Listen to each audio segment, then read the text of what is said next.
Welcome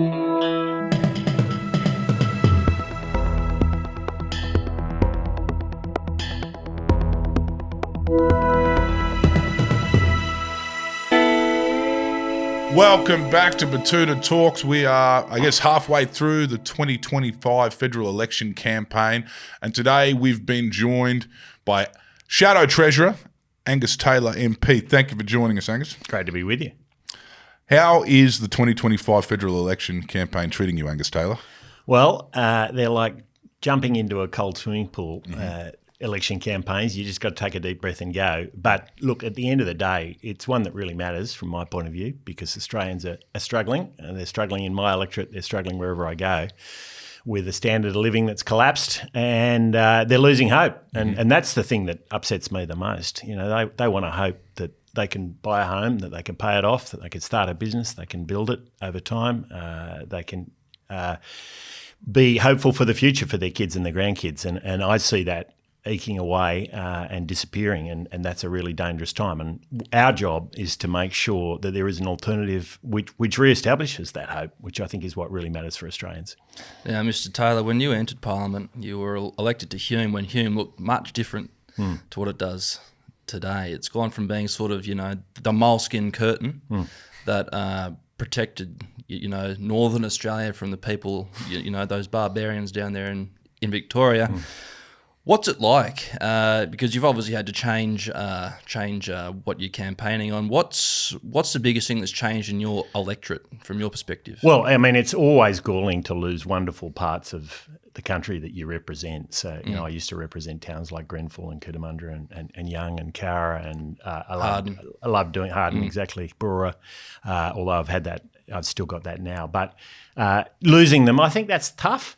But the thing I would say about this is my electorate always went right up into the edge of Sydney, Silverdale, Warragamba sort of area, up towards Warragamba Dam.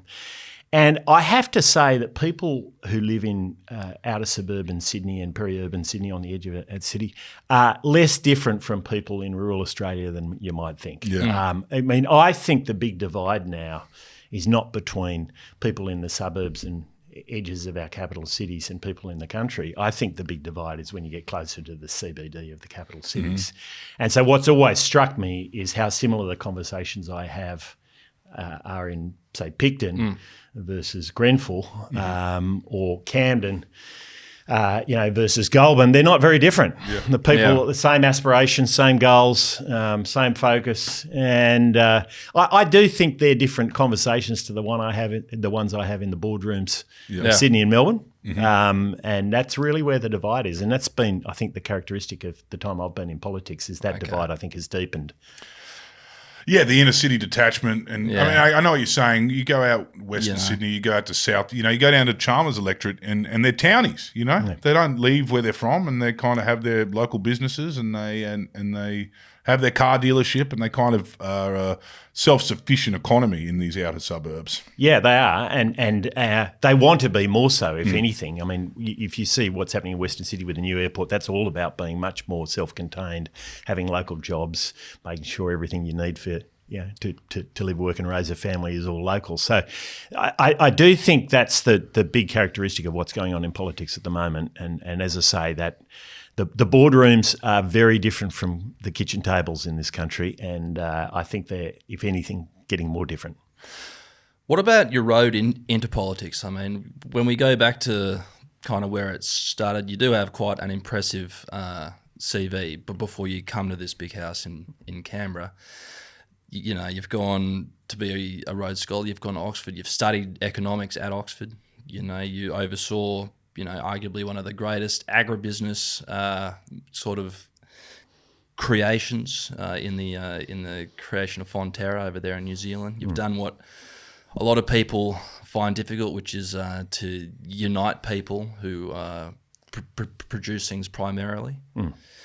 What about politics made you want to join it? I mean, there really is, no reason for someone as successful as you to get involved in something as murky and as, Nasty. Nasty as this. And uninspiring. Like, you could have made so much more money if you stayed in those boardrooms. Yeah, but at the end of the day, it wasn't about making money. I mean, that's not the focus. Mm-hmm. Look, I grew up with politics around the kitchen table. A lot of farming families did in the 70s and the 80s because it really had a big impact on you. You guys will probably remember what happened to the wool industry during that time frame and the collapse of the floor price scheme and all of those. What was the big march to Canberra? Yeah, that was 85, July 85, when everyone marched on Parliament House. And Hawke didn't come out and see him either. Yeah, exactly. He'd been Prime Minister for a couple of years. And that was the birth of the NFF, the National Farmers Federation. And the farmers as a force in politics. And they were my formative years. I was studying economics at that time. At Sydney University, and it was around our kitchen table all the time. Dad was involved. He was president of the New South Wales Farmers, and was on his way to being president of the National Farmers when my mum got sick, and so he pulled out of all of that. But he was in it for many years, and so it was just around us. So I was always interested in it. I think he would have thought a career starting in politics was a bad idea, but after 25 years doing economics and business, I saw that there was, first of all, an opportunity to make a difference, but secondly, I think it changed a career that I thought was important. And I've always thought politics mattered. It's just that it's hard, and the opportunity came up. I knew Albie Schultz and Bill Heffernan, who encouraged me to run, and I did, and away it went from there. But, look, I had almost no background in politics prior to that in my career. As I say, it was around the kitchen table, but that was about the extent of it. What about the Liberal Party drew you towards them? I mean, as a red-boned country boy, you think you'd be more inclined to join the Wombat Trail. But well, look, so I grew up in Eden Monaro, grew up near Cooma, a little town called Nimmitabel. That's one town that sounds different depending on how quickly you say it. Exactly. You say Nimmitabel. If you takes a bit of practice. If you hear it Nimmitabel on the news, it's like, and there's been a bit of rain in Nimmitabel. Where if you say it quickly, Nimmitabel. Yeah. That's how you say it. You got to be. Look, if you come from there, you got to be able to say it every which way. Yeah. And most people mispronounce it if they're not from there. But look, it's a very small town. It was a timber town when I was growing up. Sawmill was the biggest employer, and farming all around there. So I grew up there, and I'm trying to remember how we got onto this. But what drew you to the Liberals as opposed to going? You got stock in the Farmers Federation. You got farming family, and farming families, as you said, were very political in the 80s, 70s, 80s. But the National Party was their party. Except I grew up in Eden Monaro, which was both Liberals and National. So in 1975, I was 9. Gough Whitlam had been in for 3 years. He, in my view, still today, and certainly the view back then is he'd wrecked the joint, and it was time to get rid of him. And Eden Monaro had both National Party, or Country Party as it was back in those days, and Liberals running. And, frankly, my family didn't care. Yeah. We just wanted to get rid of Gough Whitlam. And that was very much the mindset all the way along. Dad was a life member of the Country Party, as he called it, until he died only a couple of years ago. Same as Kevin Rudd. His old man was the Country Party, I think. Is that right? Yeah, there you go. Actually, I think I did know that. But his view always was, look, I don't care. He was a coalitionist. He believed strongly in our side of politics being the right side for Australia in tough times, and so he was neither here nor there. My brother is a very avid member of the National Party, and his wife has been a member of the party in the New South Wales Parliament, and I've been on the Liberal side. But look, from my point of view, it's. Yeah. Whichever way, we share a lot of common ancestry and obviously a lot of common views. So the idea of dynasties, and you're not necessarily from a dynasty, but as you said, you are from a political family, but dynasties do exist in the bush, and the Catters are a great example of this. I mean, they're almost on the 4th generation of at least federal or state members up there in the northwest Gulf country. You get a few different kind of Nats in Queensland or LNP in Queensland. There's, Little Proud's another example. Yeah. I don't think it's viewed the same way as the Clintons or the political dynasties that we've seen in America. but they do influence the politics, and you can talk about, that's kind of a catter strain of politics, or Little Proud would be representative of his family's views, and again, you said you picked up a lot from your folks and your family. You also had a grandfather working on the Snowy Hydro. Was he in what capacity was it? I know he was prominent in that great infrastructural project. Yeah, well, he was what they called then the commissioner and chief engineer. So he was the guy, what we'd call today probably the chief executive or managing director or something like that. So he was a New Zealander, South Island New Zealander, fought in the First World War, fought over in the trenches in France, and came and travelled all around the world building dams, basically. And then he was called to come to Australia to work on a number of dams before Snowy, down in my neck of the woods, actually my electorate, but then ended up on as the guy leading the Snowy scheme, was appointed by in 1949, right at the beginning of the scheme. Did he have to learn Italian? Well, look, this is interesting, because he was a big believer in good immigration. And he drove a really strong immigration policy through the 50s for the Snowy, but I think it had a much broader impact on the country.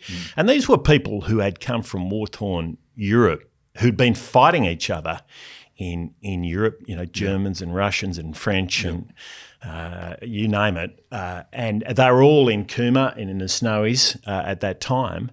And it was a pretty extraordinary time. But he led that, and it had a big influence on me. One, because he was a deep believer in the importance of public service. He was also a deep believer in the importance of private enterprise. And he tried to run Snowy much more like a private enterprise than a government agency, because he felt that was the right way to spend taxpayers' money. That's why. That's what I wanted to ask. The public service has been a big part of the campaign. It's obviously the Liberal Party have changed their position on it in recent, in the last week. But I was wondering how someone like yourself, who's seen both sides of it, have family that worked on these big infrastructural projects, which wouldn't have happened without a public service. How do you view, the public service in general in Australia? It's got some absolutely amazing people in it, extraordinary people. I think the bureaucracy and the organisation sometimes means they can't be the best they can be. And I think, like any organisation, we can do better. We can do a lot better. And I think to a large degree I'm influenced by my grandfather on this, who I think led a part of the public service in a way that was truly extraordinary. But his mindset was more like someone working in private enterprise than in government. And he was quite explicit about that at all times. I mean, in his final years, he moved to Canberra. He lived in Cooma for many years and moved to Canberra. And whenever we saw public service number plates, you could kind of hear him just he felt like there was too much bureaucracy and people weren't able to be their best. And what he tried to do on the Snowy was enable people who were aspirational, who were hardworking, to get on and go hard. And that's exactly what they did. So they came in from each of those projects under budget ahead of time. It was extraordinary. And I think his influence was really important in that, and it's been a big influence for me.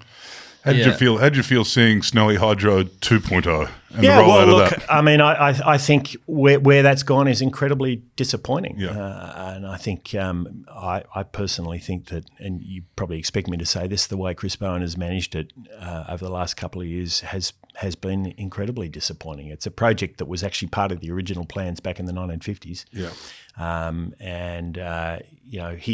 He's allowed it to go in the wrong direction in my view. But look, what we've got to do is, as I say, get to a public service where people can be their very best, and that's my goal. There are a lot of people in the public service that could only work in the public service. I mean, there's a lot of aspects about working in the public service that are non-commercial. But just on that, on public servants, a lot of what was represented in the media regarding what the coalition was doing with the public service cuts and, forcing them back to the office was kind of misrepresented in it being, a nationwide sort of policy where it was more sort of focused on public servants in Canberra, right?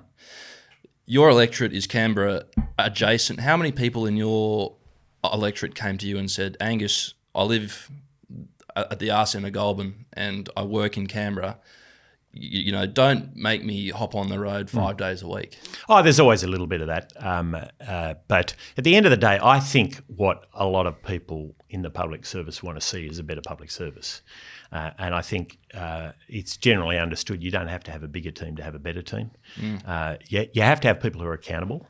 I do worry about younger people in organisations like that, and any organisation. I'm father of 4 kids, and they're all sort of getting out into the workforce, making sure they get the mentoring and support they need. And I think that's incredibly important. So we've got to find ways of achieving that. It's very, very important.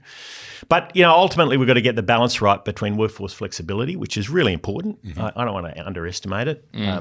That is an important thing for people, and accountability, which is incredibly important too.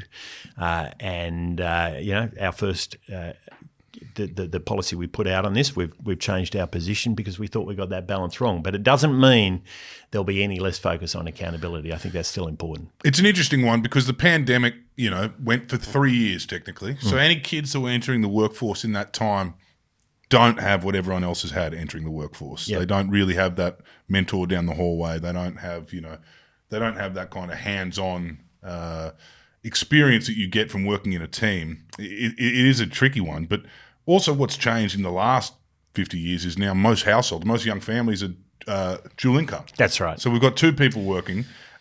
We've got, I mean, that's flexible work hours come into that too, obviously, and that's probably why as you said, the balance is so hard to strike, particularly with female voters, because that felt like an attack on them.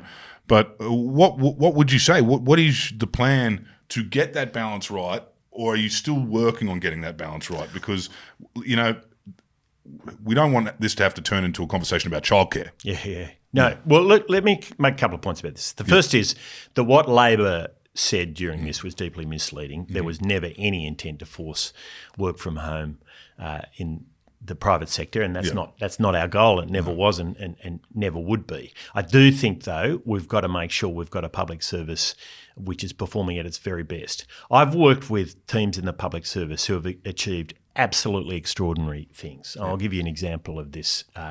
In the final sort of 6 months or so of COVID, we came close to running out of AdBlue. Yep. So that's what you put into a diesel vehicle to keep it going. You've got to do it because of regulation. And if we'd run out of it, our trucks would have stopped on the road. We formed a small team in the industry department. I was the minister, and I was working all the way over Christmas and New Year through 2021, 2022. And that team was extraordinary. We knew where the AdBlue was in every service station in Australia. It was unbelievable work. They worked incredibly hard.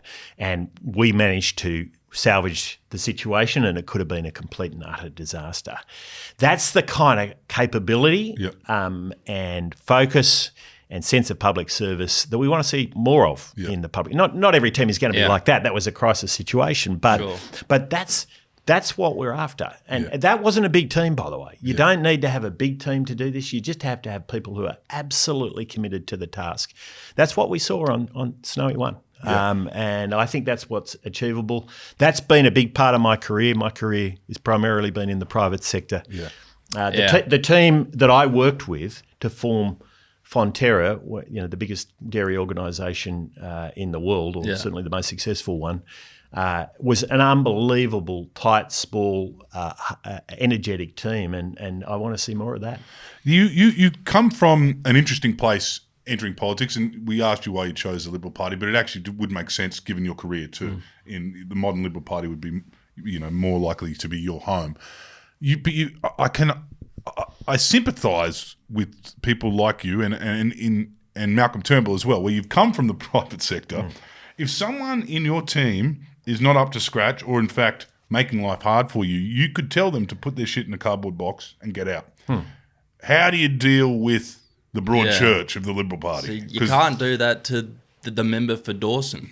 You know, you can't just be, you know, you're fired. Yeah, you're fired and you're not working in this industry. True. I mean, that's true in anything you do in life, right? Working with a diverse group of people with different views of the world, I think that's one of the most exciting things about any job you have. I've always done that, and I love that. Yeah. I mean, we should embrace it because that diversity of point of view gets you to a better place. That's how you learn. That's how you do things better. It's that clash of views that I think gets to a better world. So, that's been my career. That's what I've always believed. I grew up in a family where you didn't want to be a shrinking violet. You took a view around the kitchen table. You took a view. You held the view. You might lose. You might win. But you got to a better outcome as a result of it. So, I don't think anyone should be frightened of differences of view. So what you're saying is consulting is a bit more diverse than merchant banking. Well, I was never a merchant banker. But but Malcolm was. That's why he did find it so hard to deal with people who weren't as clever as him. Yeah, and maybe it's my background. I don't know. I'm not going to. That's for others to decide. But the whole idea that a group of people who have differences of view and have open debate and discussion. I mean, I thrive on that. Yeah. I get energy from that, and we get to better places on that. Mm-hmm. And that's part of what I do want to see in the public service, of course. You are part of the Liberal Party, which is a broad church. There's a lot of different types of Liberals, as we know. Like particularly in the last 10 years, we've seen Tony Abbott's a very different Prime Minister to Malcolm Turnbull, who was very different to Scott Morrison, who in turn is very different to Peter Dutton. These are all at least 4 archetypes that exist in your party. I know there's a lot more. Where do you sit? And what kind of Liberal are you? Well, can I say that I think there's a lot more in common across the Liberal and National Party than some like to the picture that some like to paint. Okay. And I think this is important because, of course, the press always want to focus on differences because that's more exciting. Factions. It's more exciting, right? A fight is more it sells is more exciting than a love-in, isn't it? Yeah. So that's the reality. But I think all of the people you just talked about there all share a view that aspirational, hardworking Australians who want to get ahead should be given every opportunity of getting ahead. I mean, that is absolutely foundational and fundamental. And we all share that view. We might have different views about how to achieve it, but I think that's fundamental. And to me, that's what I grew up with. Growing up on a family farm with deep scepticism about the big end of town. I would come home from working over in New Zealand or wherever it was to Dad. My mum died, when I was relatively young, but I would come home and you'd sit by the fire and he'd be checking you out just to make sure I hadn't lost the plot. Too big for your boots. All of that. It was this kind of bring you down to I need you on a bike in the morning. But what it was about, the reason he was like that was because he believed in those hardworking small businesses, people who really put it in should get reward. They shouldn't get done over by big government or big business or big taxes or big taxes, 100%, or big unions, and of course that was a major feature of the farmers in the the Wycombe dispute and so on. And so that was the mindset, and I think actually that's a widely that sense of support and alignment with those hardworking small business people and others who are trying to get ahead in their lives is really right at the heart of something we share right across the Liberal and National parties. It's interesting because I would say, you said you've got a lot in common with the different leaders you've had in the Liberal Party. I imagine the different treasurers you've had. But what I would say is you and Jim Chalmers are ideological opposites, and he kind of came up under Keating, Wayne Swan. Yeah, you obviously come from the bush. Your family would have had big issues with every one of those names I just mentioned, and I'm sure life was made hard for you by Keating and by Hawke and the like. We gave him the chance to kind of talk shit about you when we interviewed him. What would you say?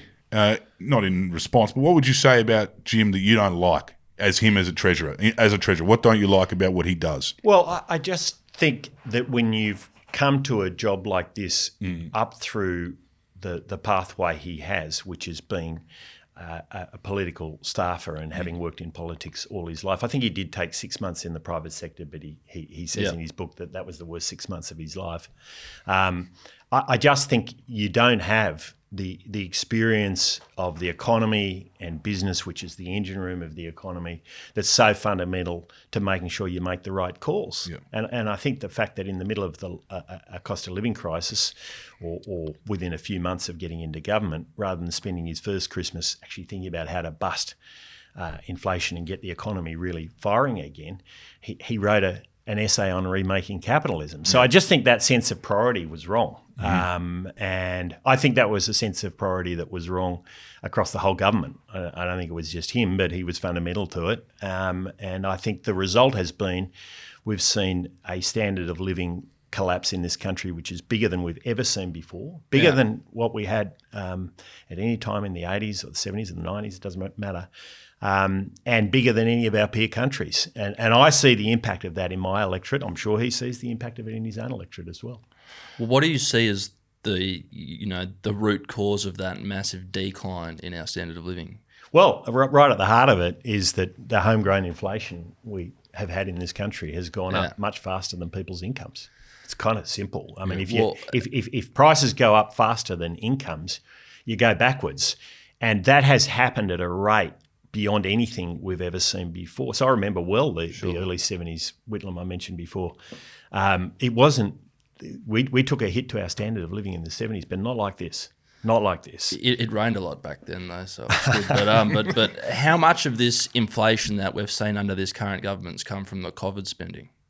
Well, I mean, we can debate all day what caused it. What I think mattered from 2022 onwards is what you do about it. Okay. And my point would be that they made the wrong calls. When you spend your first Christmas writing an essay on remaking capitalism, when middle Australia is just absolutely being crushed under a cost of living crisis, your priorities are wrong.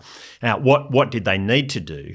They needed to avoid unnecessary government waste, which is why we have opposed a lot of their unnecessary spending, not on essential services, but in other areas. Like tax cuts. Power lines to nowhere, green hydrogen projects that were never going to get to anything that was productive, and so on, housing programs that haven't delivered a house. I mean, they were the wrong things for that time. And then, of course, you need to slash red tape if you're going to beat inflation. And what we've seen is more and more red tape layered on, a CFMEU that's been out of control in the construction industry, an energy industry where everything has got to be renewables only. I mean, they're part of the answer, but it's got to be broader than that. They've just got these calls wrong time and time and time again. You seem like you know what you want to do if Australia elects the Liberal Party at May 3. You seem like you know how you want to run this economy. Running an economy, running a government is very different to running a campaign. Right now we're seeing the Liberals playing a pretty small target. You know what I mean? They backpedaled on work from home. They backpedaled on their Doge-style government public service shrinkage. You're matching Labor on health, education, AUKUS. Effectively, you're not too far off them on immigration. What can you tell us now that you are offering that is different to Labor, other than Peter Dutton as Prime Minister? Yeah, no, but can I take exception to that? And some like to say that, and I think it's not correct. I mean, if I'd said to you 2 years ago that we were going to go into an election campaign, having fought on a referendum on the voice and won, which you wouldn't have expected us to do, because only about 35% of Australians were on our side when we made the decision to oppose the voice.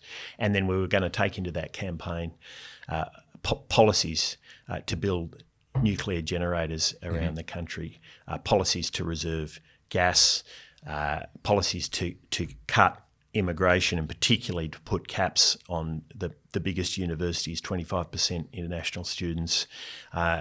You'd say, well, that's pretty brave. Yep. That's pretty brave.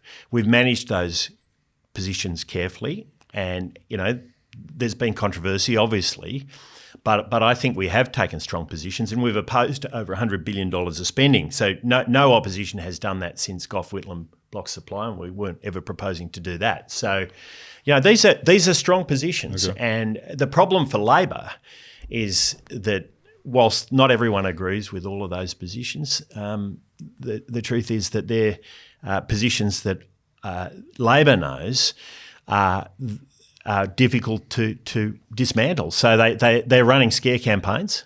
They ran a scare campaign on work from home. They're running scare campaigns on health. Health is one area where Peter Dutton has been absolutely resolute that we need to make sure that we've got enough GPs in the country and we've got enough support for health. But so they've resorted to these scare campaigns, which are clearly wrong.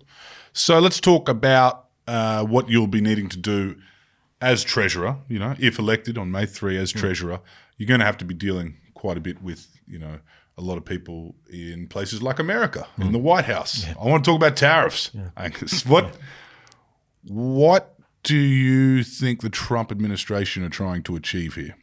Well, that's a question for them, of course. I mean, obviously, they want to regenerate manufacturing in the United States. It looks like they need a new source of revenue if they're going to provide income tax cuts, and they take the view that China and others are manipulating their currencies to disadvantage the United States, so they want to deal with those issues.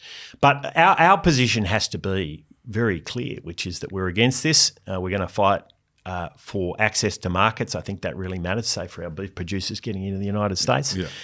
And we should work with our allies around the world to achieve exactly that. I mean, I don't think Americans want to pay more for their hamburgers. I really don't. So I think there is room here for Australia to negotiate a better outcome, and that's exactly what we should do. I think we can get access to this administration. We disagree with them fundamentally on this issue, but we've fought with America in every war. We had a very strong relationship with American administrations in the past, and I think we can get in the door, and I think we can get a better outcome. Well, two countries got a better deal than us, the Russians and the North Koreans. So does that mean we should invade New Zealand and fire some rockets over New Guinea? And then we'd be in the no tariff club. Yeah, no, we're not going to go down that pathway. But interesting and innovative policy suggestion, but that's not where we're going.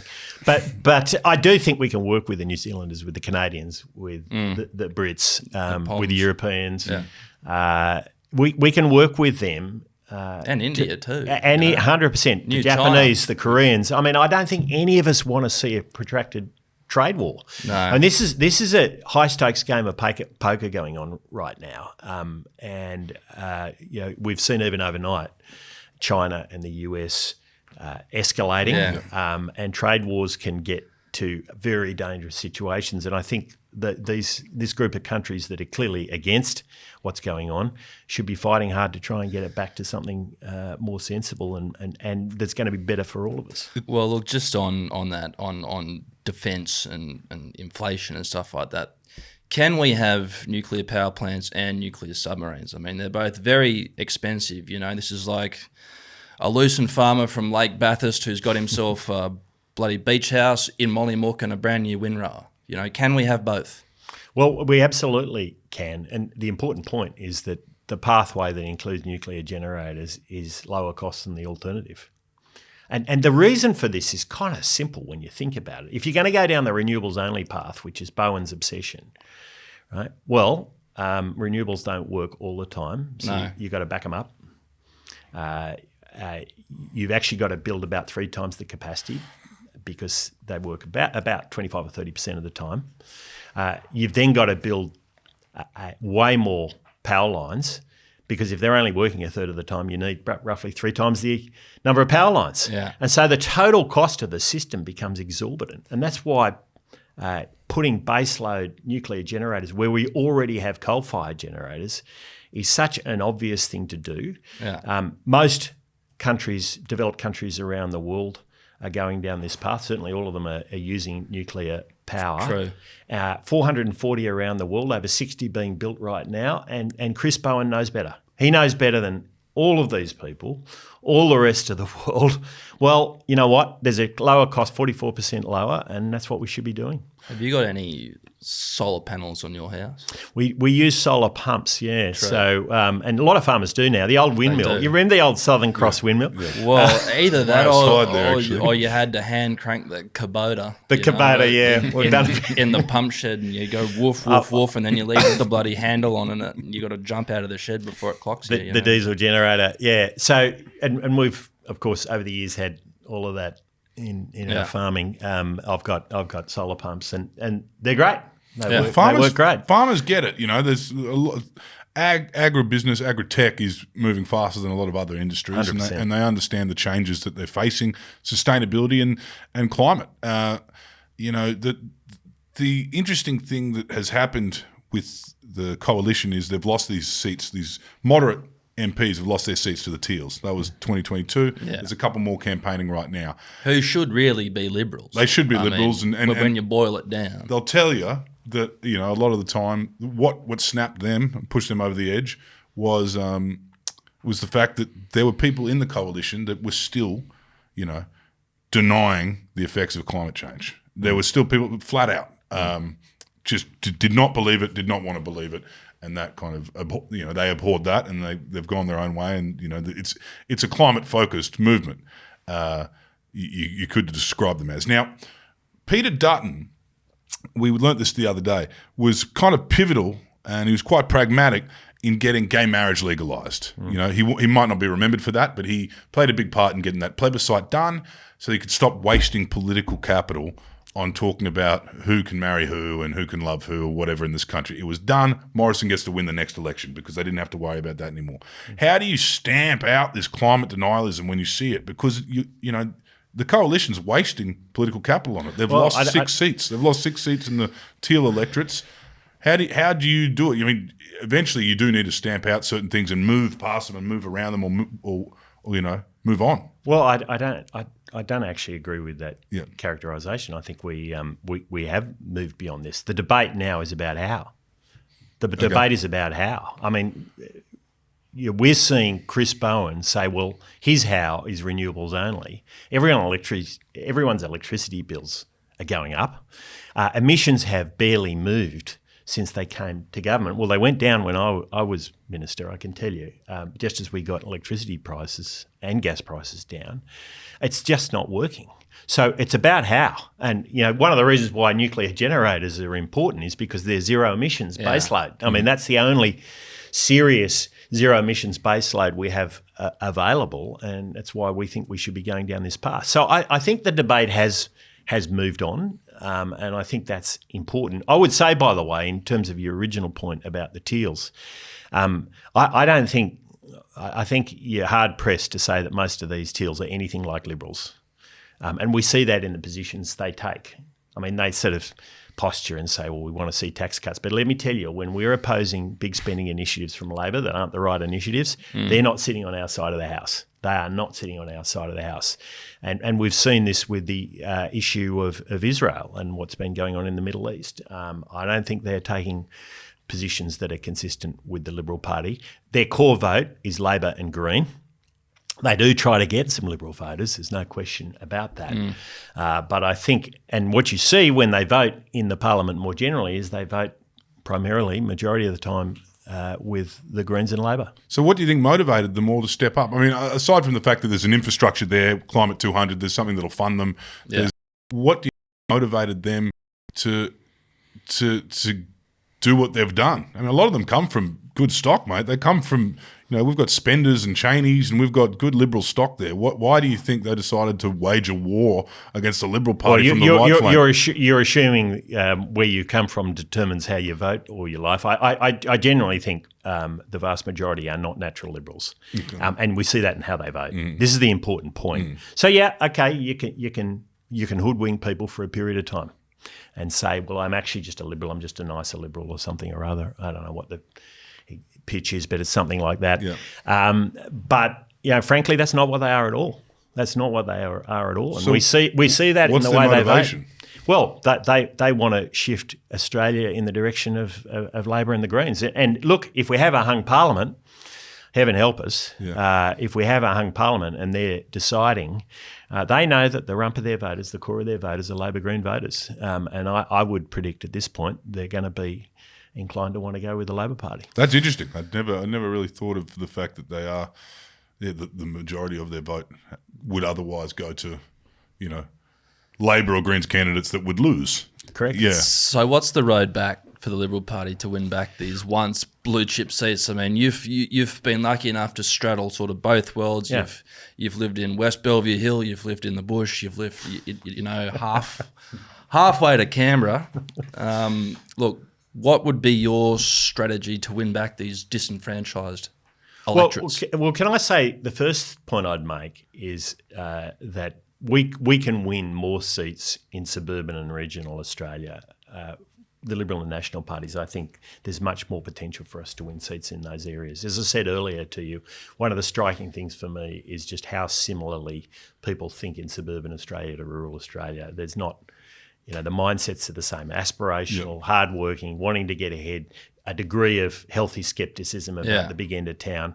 And we can win more of those seats, and I'm focusing a lot of my time on exactly that. But I think we can also win back some of the areas closer to the CBDs, because at the end of the day, people in those areas are very private sector focused, private enterprise focused. Yeah. They want to get ahead. They're aspirational too.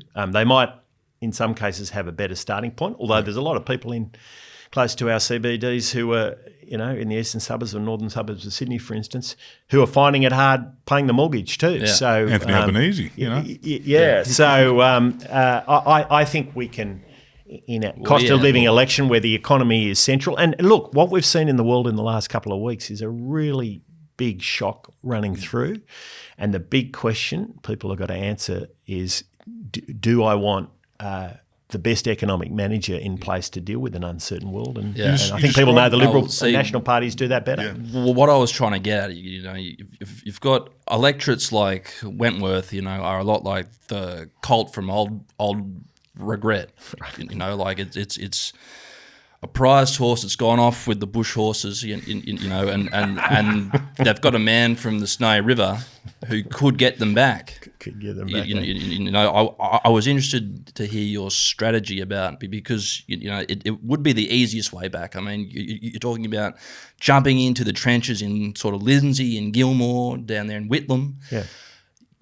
What would be the easiest fix for you to get those people in the lower North Shore, Northern Beaches, Kooyong, Goldstein? Because let's not forget that not even 10 years ago, 2 of those seats that went Teal had Liberal prime ministers in them. Sure. And they went down to the couple of last 100 votes in a couple of them too. I mean, it's not too much of a push for you to sort of gallop down the hill and get them back, or what? Well, I want to do both. Mm-hmm. I want to get the colt back, and I also want to get the other areas back. And look, I do think it's different, although the cost of living and the economy are front and centre wherever you go. And I think the strength of our capacity, our ability on economic management. You've got Liberal and National parties where the vast majority of people have had serious careers outside in the private sector before they came to politics. And we're up against people whose whole background is in the union movement or political tactics. Yeah. And who's going to do a better job to run the economy? Which one? And I think people understand here at this election in particular, where there's a real prospect of a hung parliament, that a vote for a Teal risks being a vote for Anthony Albanese and the Labor Party. And so that is, I think, the most important question for us to be asking in those electorates. There's one more Teal, well, not a Teal, but, as close as you can get to a Teal, in your part of the world. I want to talk about your mate from Calais, the straw hat wearing Andrew G. He got pinged the other day for something that happened on his Facebook account. Yeah, I know. That's, It's something that's had to follow you around for a couple of years now. Look, Andrew was like, look, I've heard that, these associates of Teals are going around there calling up my older constituents, and they're, trying to scare them into voting for Katie Hook. And he's subsequently gone on and said that was a staffer. With your one, did you do it, or was it a staffer? Well, let's end it now. Can I say to Andrew G, fantastic move, well done, great work. It could have. It was a little bit edgy, some of that, but look. It wasn't as innocuous as that one. No, that one's about a car park in and if the worst thing that is written on a Twitter a tweet that I put up or a post I put up on Facebook or Instagram or wherever it might be, is that I'm pretty happy with that. Yeah. I'm pretty happy with that. I'm happy to own that one. Was that you on your iPad said, very late at night? I am happy to own it. Okay. But these things happen to the very best of us. Well, look, it's a skill that you've had to learn later in life. Yeah, that's There's a lot of people around the country who are envious that you've got to spend the majority of your life without having a tiny computer in your fucking pocket half the time. Now, you mentioned before the Labor Party, a lot of them have come through the Labor Party and a lot of them worked in the Labor Party, you worked in the private sector. But what the Labor Party does have as a result of this is a lot of name recognition, and they're very good at platforming the talent in their ranks. Chalmers is the numbers guy, although you would like to replace him. Jason Clare's the education guy. Penny Wong's foreign affairs. Like, these were all names that, a lot of Australians knew before they were elected into power. The Liberals don't really have that same number of household names in their cabinet. So just to finish up, we want to give you the chance to gas up your teammates. Who do you think would play what roles in a Liberal government, and who are the impressive coalition MPs that you work with and that Australians should look out for? Yeah, well, look, I mean, the decision as to what roles we play in government, if we're privileged enough to win government, is a decision not for me, it's for Peter Dutton, obviously. But the people in the roles right now, I think we've got an amazing group. I mean, if you look at people like Susan Lee, who I think you've had, we have, you've had recently we have had Susan on this podcast, amazing background, really diverse background, and again brings a huge amount to the table. Very experienced. She's in politics. Very successful African Australian. Yeah, but her background, I think, just has a breadth to it that is hugely valuable to our party room and to the government if we get to government. Would you go up in a light aircraft with her though? She loves her planes. She invited me up. I don't know. Yeah. No, I'd be happy to do that. Okay. I'd be happy to do that. I'm sure you've been on scarier little things out there. But people like Jane Hume, who's obviously one of my members of my economic team, and we work very closely together. Absolutely fantastic, energetic, hardworking. Strong handle on economic issues. James Patterson on the national security side, of course. I think people are seeing a lot of him. Andrew Hastie, who people have seen a lot of over the years, former Special Forces, incredible guy, and I think has the potential to really take our defence forces to where they need to go in a deeply uncertain world over the coming years. Jacinta Price, of course, on the National Party side, alongside David Littleproud, an amazing team there. And Jacinta, of course, has an extraordinary background and a great story to tell, and a deep understanding, as I said, of aspirational Australia, of the sorts of things that I was talking about earlier. So I think it's an extraordinary team, and I feel really privileged to be part of it. Well, mate, good luck on the campaign. Good luck on the debates you've got coming up. And thank you for being so generous with your time. Thank you for joining us. Great to be with you. Thanks, Angus.